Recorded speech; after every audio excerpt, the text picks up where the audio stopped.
Квартираны арендаға алу мен ипотекаға алудың ортасындағы сұрақ кез келген адамның өмірінде кездесетін таңдау. Кез келген адам әйтеуір өмірінде бір өзіне сұрақ қояды. Осы квартирада ипотекаға квартира алып жіберейін бе, әлде арендаға ұстап жүре берейін бе деген. Негізі жасы үлкен кісілер, мысалы да, айталық 40-50 жастағы кісілерден сұрасаң, почти барлығы былай айтады: өзіңнің баспанаң болғаны дұрыс, квартира алып ал өзіңе, кейін сатасың, қажет болса арендаға бересің, квартираң болғаны дұрыс қой деп айтады. Бірақ жасы кішкене кішіректер, яғни примерно менің замандастарымнан сұрасаң, олардың ішінде квартира керек емес, арендада жүре бер деп айтатын кісілер көбірек кездеседі. Неге? Енді заманның талабына сай, заманның өзгерісіне сай, мысалы аренда деген дүниелерді қазір дейтін қаншалықты дамып жатқанына сай, әркімнің көзқарастары әртүрлі болуы мүмкін. Бірақ олар арендаға жүре бер деп айтатын себебі де бар. Олар айтады, ол арзан ғой. Негізі былай есептеп келетін болсаң, арендада тұрудың бағасы арзанырақ шығады дейді. Бірақ шынымен де солай ма? Шынымен де квартираға, ипотекаға үй алған арендаға алғаннан гөрі қымбатырақ па? Себебі ипотекаға үй алсаң, сен ипотекасын, мысалы айтайық, үйді аласың, сосын дейтін квартиранттарға беріп қойсаң, ол ипотекасын өзі төлеп тұрады, ешқандай да қажеттілігі жоқ деп айтып жатады да. Сондықтан давайте осы мәселелерді бір шешіп алайық. Ол үшін мынандайды мен салыстырайын. Математикасын барлығын есептеп тұрып салыстырайын. Квартираны бір шетінен арендаға алғанды қарастырамыз, бір шетінен ипотекаға квартира алғанды қарастырамыз. Екеуінің ортасында қайсысы тиімдірек екенін көрейік. Давайте елестетейік. Сіздің жасыңыз примерно мен сияқты болсын. Примерно 30 жастағы жігітпін деп есептейік та. Немесе 30 жастағы қызсың. Содан кейін бір квартира алғың келеді. Айталық, үлкен бір қаладан алғың келеді. Астана немесе Алматы қаласынан алғың келеді. Алматы қаласының бағаларын қарасаң, адам шошитын екен. Сосын Астана қаласынан аламын деп шештің. Осыған дейін бір 10 жыл ма, 5 жыл ма, білмеймін, 20 жасынан бастап 30 жасыңа дейін 10 жыл бойы тұрақты бір жұмыс жасап келе жатсың. Белгілі бір жиған терген анандай пенсионкың жүріп тұр. Ипотеканың проценті сен үшін басқалар сияқты ең көп болмайды. Соны есептейік, ары қарай көре береміз. Енді қарайық. Сен қандай, мысалы осыған дейін отбасы банкта ақша жинап, ешқандай льготный программаларды алған жоқсың, бірақ әдеттегі проценттерден саған азырақ процентті есептеп берейік. Ол үшін не істейміз? Біріншіден квартираны қарайық. Сен қандай квартира алғың келеді? Астана қаласынан, енді квартиралар басқа қалалардан гөрі қымбатырақ, сен тұрасында крышаға кіресің. Давайте мен міне осы жерде крышаға кірейін де қандай квартиралар бар екенін көрейік. Крышаға кіресің, поискқа кіресің да өңір Астана таңдайсың, бөлмелер саны 1, жалпы аумағы 40-45 квадрат үй сатып алғың келеді. Бірінші этаждан емес, соңғы этаждан емес, сосын оның салынған жылы 23-ші жылға дейін дейсің. Себебі ішінде мебелі болсын дейсің, жиһазы болсын дейсің, оған сен ремонтқа ақша жұмсағың келмейді. Бірақ первоначалкасына жинап қойған сенің бір 11-12 миллион теңгең бар. Осыған дейін жинадың, әйтеуір бір депозитте ма, бір жерде жақсы жинадың. Сөйтіп қарайсың да, нәтижелерді көрсету десек, бізде квартиралар шығады мына жерде, мысалы 16 миллион 990 мың, 22 миллион, 23 миллион 500 мың, 18 миллион, 24 мың 600 мың, 29 миллион, осындай әртүрлі квартиралар шығады.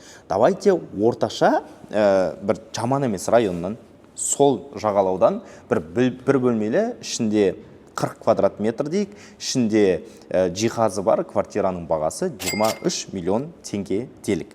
23 миллион теңге делік, сен соны барып ипотекаға аламын деп шештің. Енді там отбасыдан басқадан жинамасаң, сенде әртүрлі варианттар бар. Мысалы, банк центр кредит ба, немесе алтын банк ба, солардан барып ипотека алам десең, 50%-ін төлеген кезде, егер де сенде өзіңнің табысыңды растай алмайтын болсаң, 21,5%-пен береді.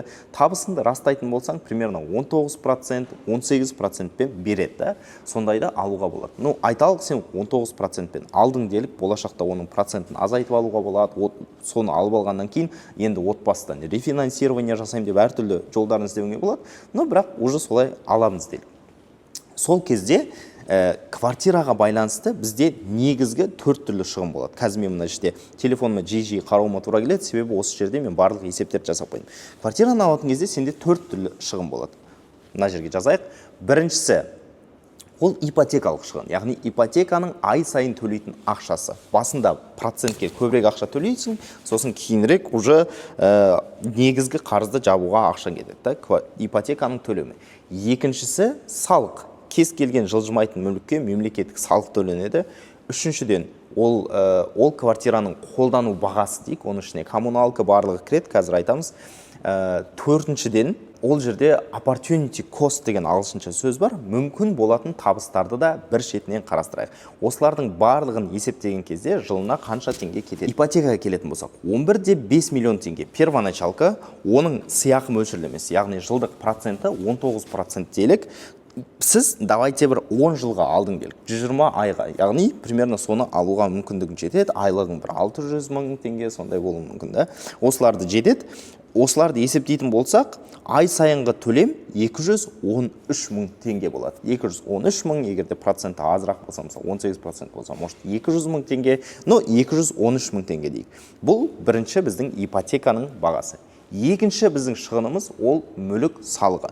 Мүлік салығы Қазақстан Республикасында ол кадастрлық бағалау деп аталады, яғни кадастрлық құнына байланысты, мысалы, квартираны алған кезде қандай заңды түрде оценка жасалды, сол оценкаға байланысты. Егер де квартира 20 миллионға дейін болса, онда 0,05% салық, 20 миллион мен 30 миллионның арасында болса 0,1% салық. Яғни 23 миллион теңгенің квартирасына сен 0,1% салық төлейсің, ол жылына 23 мың теңге. Оны прям қатты уайымдамай қойса болады, айға бөлген кезде 23 мың теңгені 1917 теңге болады.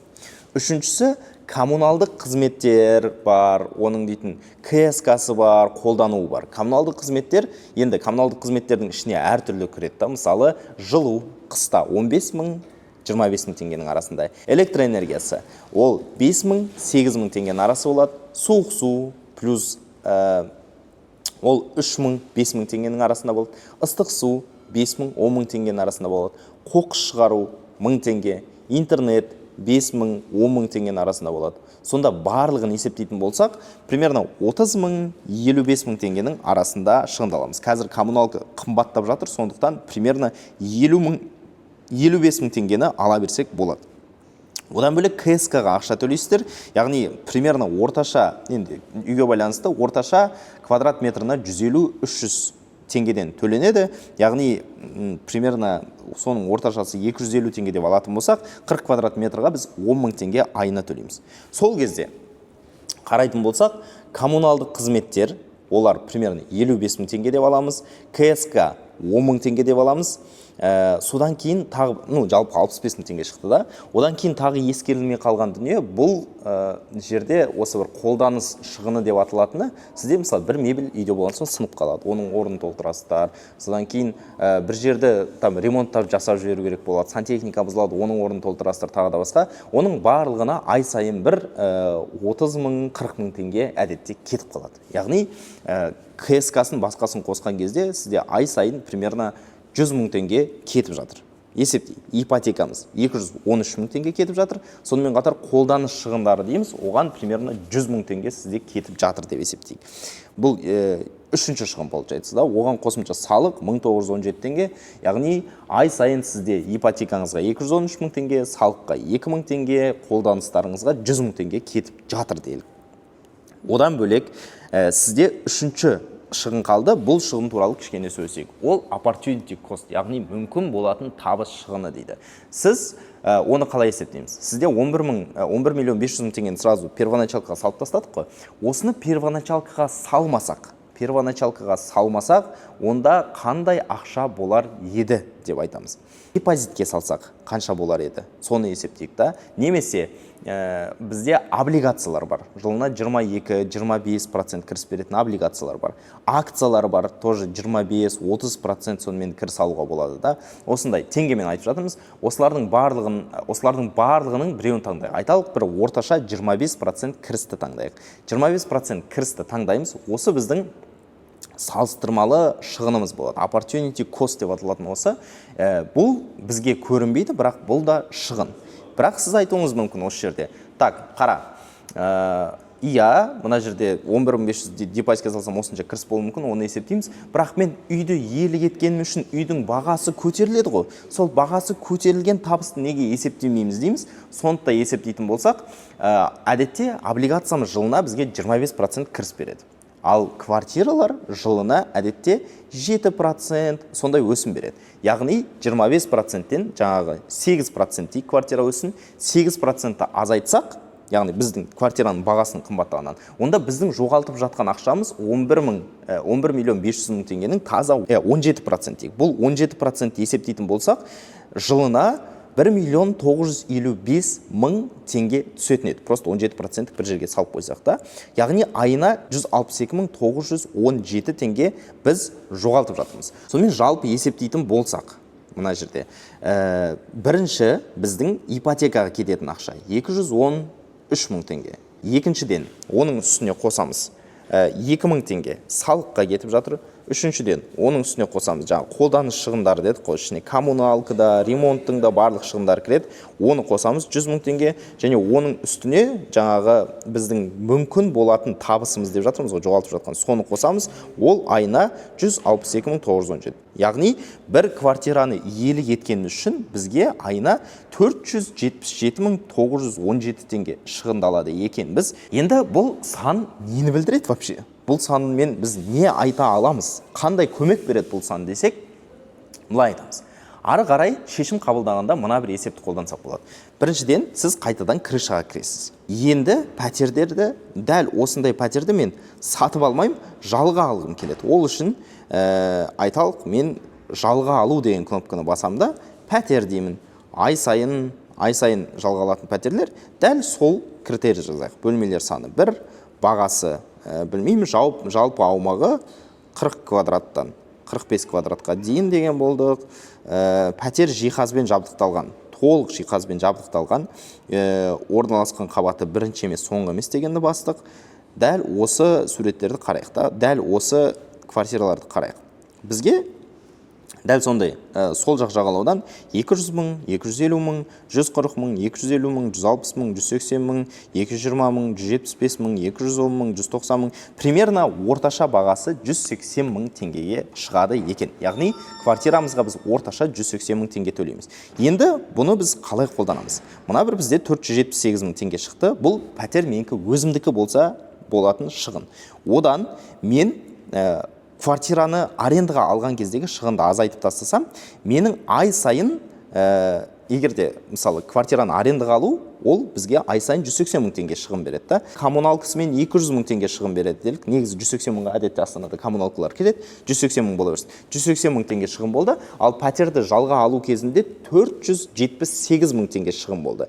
Яғни екі ортасындағы разницасы 298 мың теңге. Мен пәтерді арендаға алған кезде потенциально қалтамда қалатын ақша 298 мың теңге. Енді осы 298 мың теңгені біз 10 жылда көбейтсек, сол пәтердің ақшасы шыға ма, шықпай ма, соны есептейміз. Себебі біз жаңа ипотеканы 10 жыл қалдық қой. Сондықтан 298 мың теңгені 12-ге көбейтеміз. 3 миллион 576 мың теңге шығады. Оны 10-ға көбейтеміз. Сол кезде 35 миллион 760 мың теңге шығады. Яғни біздің қазіргі сатып алып жатқан пәтердің 23 миллион теңгесінен бір жарым есе көп. Яғни бұдан біз не шешім қабылдаймыз? Дәл осылай квартираны арендаға ала беріп тұра берсек, ай сайын бізде примерно 290 мың теңгеден қалады. 10 жылдан кейін біз оған спокойно толық квартираны сатып ала аламыз деген шешімге келе аламыз. Бірақ араларыңызда кейбір кісілер айтуы мүмкін. Так, Еркебұлан, 10 жылдан кейін пәтердің бағасы дейтін, как раз 23 миллионның пәтердің бағасы 37 миллионға дейін көбейіп кетеді ғой, айырмашылығы жоқ деп айтуларыңыз мүмкін. Бірақ ондай емес. Себебі біз просто так 10 жылға жаңағы көбейте салдық қой. Егер де бұл ақшаны біз депозитке салып жинайтын болсақ, басқа жерде жинайтын болсақ, одан да көбірек ақша түседі.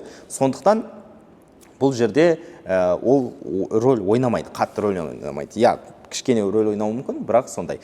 Иә, енді бұл есептен біз нені көреміз? Дәл осылай есеп жасайсыздар, яғни ай сайынғы шығындарыңыз. Егер 2 бөлмелі квартира алғыларыңыз келсе, 2 бөлмелі квартираға дәл осындай есепті. 3 бөлмелі квартираға дәл осындай есепті. Жер үй алғыңыз келсе, ол жерде жер салығы қосылады, дәл осындай есепті жасайсыздар. Содан кейін аренданың бағасын қарайсыздар, екеуін азайтып тастап, ортасында сума шығады ғой. Соны сіз ипотеканы қанша жылға аласыз, сонша жылға көбейтесіз да, сол кезде пәтердің ақшасы шықса, онда арендада тұра берген ыңғайлырақ. Егер де пәтердің ақшасынан азырақ ақша шықса, онда әрине өзіңнің квартираңды алған ыңғайлырақ. Енді бұл санның айталық кемшіліктерін айтайық. Қандай кемшіліктері бар? Бұл есептің бірнеше кемшіліктері бар, соған да тоқталып өткеніміз дұрыс. Біріншіден, егер де сіз отбасы банк, наурыз, басқа сияқты программаларды алатын болсаңыз, онда сіздің шығындарыңыз бірнешеге азаяды. Сондықтан есептеу процесі кезінде бұл қатты әсер етпейді, бірақ соны ескермеген. Одан бөлек ипотеканы алған кезде уақыт өте келе инфляция сіздің тарапыңызға ойнайды. Яғни сіз үшін қазір 200 мың теңге төлеу қиын болса, 5 жылдан кейін 200 мың теңге төлеу оп-оңай болады, себебі 200 мыңның құны азырақ болып кетеді. Осыны ескеруіміз керек. Яғни бірінші пункт, бірінші кемшілігі ипотеканың төлемінің қалтамызға жеңілдеуін ескермейді. Бұл бір. Екінші пункт, адамдар иррационал екенін бұл ескермейді. Яғни иррационал деген не? Біз айтамыз ғой, жаңа 11 миллион 500 мыңды осындай облигацияға салып қойсақ, осынша табыс берер еді деп айтамыз. Бірақ адамдар иррационал. Ол дейтін не обязательно адамдар, сіз қалтаңызда ақша болса, не обязательно сен оны сондай бір пайда беретін дүниеге саласың да. Сен оны барып iPhone сатып алып, керек емес бір машина сатып алып, тағы бірдеңе сатып алып, той жасап, жұмсап жіберуің мүмкін да. Сондықтан қалтаңда тұрған ақша қалтаңды тесіп бара жатса, сондай иррационал шешімдерге келуің мүмкін. Ал ол дегеніміз біздің айтып жатқан бағанағы есептің барлығын жоққа шығарады. Үшіншіден, бұл есеп жаңағындай белгілі бір нюанстарды ескермейді да. Біз мысалы жаңағы екеуінің разницасына мүмкіндігі бар ақшаны қосып жіберді да, кейін қымбаттаса да ештеңе емес деп айттық қой. Вот осы моментте кішкене қатты ескермейді, бірақ бұл ең маңызды момент емес. Кемшілігі осы. Бірақ сонымен қатар тіпті бұл сандардың барлығын ұмытқан кезде де өзіңнің үйің мен квартира алудың өзінің кемшіліктері мен артықшылықтары бар. Мысалы, арендаға квартира алам деп шешсең, ол біріншіден оның артықшылығы flexibility дейді ғой, сен бір жерге байланып қалмайсың. Егер де сенің районың ертең онша емес болып кетсе, жақсы болмай кетсе, онда сразу сен басқа жақтан квартира алсаң болады, договорды қайтадан өзгертсең болады. Егер де сен қаланы көшіп жұмысың ауысып жатса, басқа жаққа ауыссаң болады, тағы да басқа дүниелер да. Яғни осындай бір орынға тұрақтап байланып қалмаған. Екіншіден, оның бір өз кемшіліктері де бар. Мысалы, landlord деп айтамыз, яғни сізге аренда беруші адамға кішкене тәуелділік бар. Егер біздің Қазақстанда мысалы олар қатты дамымаған, осы аренда жүйесі. Біреу дейтін тіпті договор болса да саған айтуы мүмкін. Все, бізге басқа бір адам дейтін көбірек ақша төлейді деп жатыр. Сондықтан, пожалуйста, үйімді босат деп айтуы мүмкін. Біз одан қатты қорғана алмаймыз. Сондықтан осындай моменттер бар. Ал өзіңнің баспанаң болса, тоже артықшылықтары бар. Мысалы, қауіпсіздік сезімі. Осы қауіпсіздік сезімі болған адам көбірек ақша табу ықтималдылығы да бар да. Немесе кейбіреуге енді қауіпсіздік сезімі болмаса көбірек ақша табады дейді, бірақ менің жеке пікірім бойынша қауіпсіздік сезімі бар адам көбірек ақша таба алады деп ойлаймын. Сондықтан осындай қауіпсіздік сезімін бере алады. Сонымен қатар, квартира деген саған актив бола алады. Сен өз басында квартираң болса, активің болса, сол активті әртүрлі қолдануға болады. Мысалы, ертең оған залог алып, бір инвестиция тартып, өзіңнің кәсібіңді дамытуға болады. Әртүрлі ситуацияда өзіңнің жеке активіңді қолдануға болады. Бірақ әрине, үшіншіден, сенің жауапкершілігің көбіне сенің мойнында болады. Арендаға алсаң жауапкершілік сенің мойнында емес, мына жерде жауапкершілік көбіне сенің мойныңда болғандықтан, ол кішкене қиындықтан тудырады. Так вот, менің есебім осындай, менің шешімім осындай. Егер де бұл жерде келісетін, келіспейтін кісілер болса, комментарийға жазыңдар, пікірлеріңді тыңдауға, оқуға мен қуаныштымын. Егер де жаңағындай 11 миллион 500 мың теңгені қандай облигацияға салам, қандай ипотекаға салам, қандай акцияға салам, оны қалай дұрыс инвестиция жасаймын деген шешімдер болса, тіпті 11 миллион 500 емес, бір 50 мың теңге айына қандай инвестиция жасаймын деген сұрақтар болса, осы видеоның описаниясында мен нөмір қалдырамын, сол нөмірге жазып, сабақ деген сөзді жазсаңдар, тегін сабақ бар, соған тіркеле аласыңдар. Осы описаниясын мұқият оқысаңдар, тегін сабаққа тіркелу деген пункт болады. Ал бұл видеоны енді мысалы, мына жерде поделиться деген кнопка бар ғой, соны басып, копировать ссылку деп, WhatsApp топтарға таратып жіберсеңіздер болады. Туысқандарыңыз көрсін, достарың көрсін. Бұндай есепті Қазақстанда елдің бәрі жасай бермейді да, сондықтан солар көрсін. Таратыңдар. Мен өзіме келетін болсақ, мен қазір Дубайда бір-екі айға өмір сүріп жатырмын, бұл жерде арендаға тұрамын. Ұзақ уақытта тоже осындай есепті жасап, квартира аламын ба, алмаймын ба дегенді қарастырамын. Астана қаласында менде өзімде квартирам бар, Алматы қаласында квартирам бар. Олардың барлығы жаңағындай да бір артықшылықтар мен математикалық артықшылықтар бір бөлек. Адами артықшылықтар мен кемшіліктерін ескере отырып, сондай шешім арқылы келген дүниелер. Сондықтан лайк басқан әрбір адамға осы дүние жұғысты болсын. Және менің ақша туралы, инвестиция туралы, табыс туралы тағы видеоларымды көргің келсе, мына жерде бір видеоны салып қоям, соны көрсеңдер болады. Келесі кездескенше.